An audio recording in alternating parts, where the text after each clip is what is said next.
जी हाँ दोस्तों, premature retirement लेकर आने वाले पेंशनभोगी हो जाए सावधान, आपकी पेंशन में कटौती का प्रस्ताव तैयार। नमस्कार दोस्तों, स्वागत है आप सभी का इस चैनल पर। दोस्तों, देश भर के लाखों केंद्र कर्मचारी 70 लाख से अधिक पेंशन धारकों के लिए आगे आज की 5 महत्वपूर्ण खबरें। सभी खबरें आपके लिए काफ़ी महत्वपूर्ण होने वाली है, तो आप सभी से निवेदन है कि वीडियो को अपनी तरफ से लाइक कर दीजिएगा, क्योंकि आपका एक लाइक ही हमारी मेहनत का फल होता है। साथ ही चैनल पर पहली बार विजिट किया है तो नीचे ब्लैक कलर के बटन को दबाकर चैनल को सब्सक्राइब जरूर कर ले, क्योंकि हम पेंशन के रिगार्डिंग जो भी नोटिफिकेशन निकल कर सामने आती है उसके ऊपर वीडियोस बनाते हैं। साथ साथ आपको पेंशन के रिगार्डिंग कोई समस्या आती है तो उस रिगार्डिंग पर भी हम आपके लिए वीडियो बनाते हैं। चलिए दोस्तों, इस वीडियो के माध्यम से कौन सी 5 इंपॉर्टेंट खबर आपको प्रोवाइड की जाएगी, चलिए जान लेते हैं।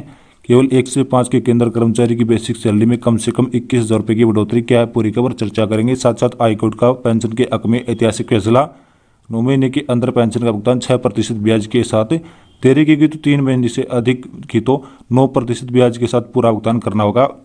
क्या है पूरा मामला बताएंगे। चलिए दोस्तों, अगली बड़ी खबर आपके लिए काफ़ी महत्वपूर्ण है। जो प्रीमेच्योर रिटायरमेंट लेकर आए हैं उन पेंशनभोगी की पेंशन में कटौती, केंद्र सरकार का नया प्रस्ताव तैयार हो रहा है। पेंशनभोगी को लगेगा बड़ा झटका, अंतिम आरंभ वेतन की और कम मिलेगा जितना मिलता है। बताएंगे पूरी खबर क्या है आपको विस्तार से। साथ साथ 25 लाख तक नहीं देना होगा पेंशनर को, कर्मचारी को टैक्स, केंद्र सरकार का बड़ा ऐलान, पेंशनधारक कर्मचारी की खुशी मिले। और साथ साथ कब मिलेगा 18वां एरर कहा गया, 18वां एरर की 3,34,220 करोड़ रुपया, बड़ा फैसला। 18वां एरर की मांग को लेकर निकल कर आई है बड़ी अपडेट, संगठन का क्या कहना है, नया प्लान आपको पूरा विस्तार से बताएंगे। तो वीडियो को लाइक और चैनल को सब्सक्राइब जरूर कर लीजिए। दोस्तों, बिना देर की खबरों का सिलसिला शुरू कर देते हैं। चलिए दोस्तों, पहली बड़ी खबर की और, केंद्र कर्मचारी की सैलरी में बढ़ोतरी के लेकर नया फार्मूला लाने की तैयारी। केंद्र सरकार केंद्र कर्मचारी के लिए जरूरी खबरों का मुताबिक 7वें वेतन आयोग के बाद अब 8वां वेतन आयोग नहीं आने वाला है। जानकारी के मुताबिक केंद्र सरकार कर्मचारी की सैलरी में बढ़ोतरी के लिए नया फार्मूला लाने की तैयारी कर रही है। जानकारी के मुताबिक सरकार की मंशा है कि नया फार्मूला इस तरह से हो जिसे कर्मचारी की सैलरी समय समय पर बढ़ते रहे। इसे ऑटोमेटिक प्रिवीजन का नाम दिया जा सकता है।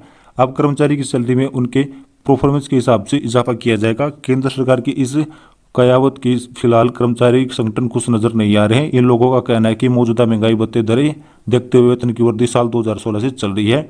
सिफारिश से उनके लिए गुजारना काफ़ी मुश्किल हो जाएगा। साथ साथ इन लोगों का कहना है कि सरकार की तरफ से ये अंतिम फैसला आने पर इस मामले की प्रतीक्षा की जा रही है। आपको बता दें कि पूर्व मंत्री अरुण जेटली ने जुलाई 2016 से इस तरह इशारा भी कर दिया था कि संसद में भाषण देते हुए उन्होंने कहा था कि अब वेतन आय से हटकर कर्मचारी के बारे में सोचना चाहिए।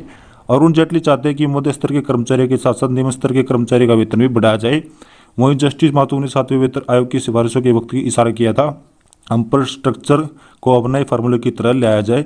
इसमें कस्टम ऑफ लिविंग के ध्यान को रखकर सैलरी पेंशन तय की जाती है।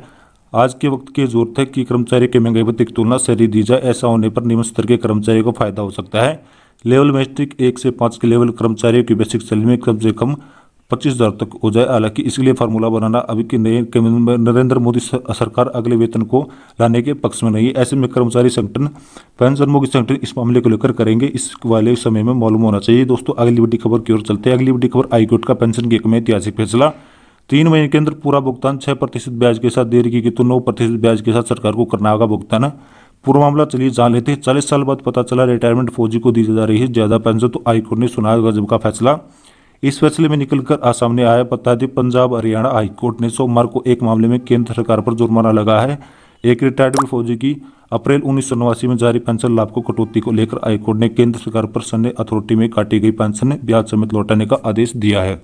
जहां दोस्तों, जस्टिस पुरी ने अपने फैसले में कहा कि 40 साल बाद अथॉरिटी को 2019 से पता चला कि रिटायरमेंट फौजी को ज़्यादा पेंशन दी गई है, लेकिन अब इसे वापस लेना अनुचित नहीं है। जस्टिस ने पूरी कहा कि खुद की गलती की सजा हम दूसरों को नहीं दे सकते। 6% ब्याज के साथ लौटाना पूरा रुपया। पंजाब हरियाणा कोर्ट के रिटायर्ड फौजी के पक्ष में फैसला सुनाते हुए कहा कि काटी गई पेंशन राशि को 3 माह के अंदर 6% ब्याज के साथ रिफंड किया जाए, लेकिन इस समय सीमा में रिफंड नहीं किया जा सकता तो फिर 9% ब्याज के साथ अदा करनी होगी। वहीं हाईकोर्ट ने 80 वर्षीय फौजी को दायर याचिका की प्रदान की है और अथॉरिटी को इसके खर्चे के लिए 25,000 पेंशनधारकों को देने का आदेश भी दिया है। 1964 में भर्ती हुआ था सिपाही तरन तारण निवासी कश्मीर सिंह ने हाईकोर्ट में याचिका दाखिल करते हुए बताया कि 1964 में वो भारतीय सेना के सिपाही तौर पर भर्ती हुआ था और 1974 में रिटायरमेंट हो गया था, जिसके बाद उसे पेंशन नहीं मिली थी। लेकिन साल 2019 में केंद्र सरकार को पता चला कि उसकी पेंशन तय करने में पेंशन फिक्स एक्शन करने की गलती हुई है, जिसकी वजह से उसे अतिरिक्त पेंशन का भुगतान कर दिया जाता है। केंद्र सरकार की तरफ से याचिका की पेंशन दोबारा तय की गई है और अतिरिक्त दी गई पेंशन को रिकवर करने के लिए फैसला लिया गया है। जिसमें पेंशन धारकों को हर महीने 50,000 रुपये प्रदान करने होंगे। अगली इन्फॉर्मेशन की ओर चलते हैं। सेना में सेमी रिटायरमेंट होने वाले पेंशनभोगी कम जाने डिमे और सिफारिशों के बारे में सब कुछ सह है। इन सिफारिशों को आपने बताया कि पेंशन को लेकर क्या प्रस्ताव है।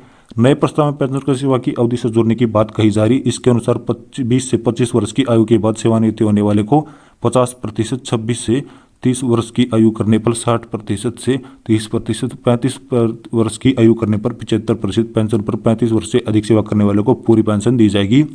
पेंशन की कमी के बारे में यह तर्क दिया गया कि यदि कई बार पद रिक्त न होने पर कुछ सेवा शर्तें चली संख्या में जवान तथा अधिकारी सेवानिवृत्त हो जाते हैं।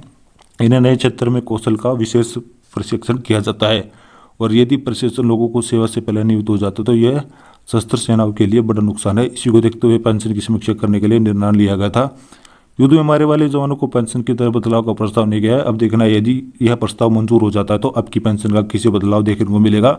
जो पेंशनभोगी प्रीमेच्योर रिटायरमेंट लेकर आए हैं उनके लिए काफ़ी बड़ा घोटाला होने वाला है।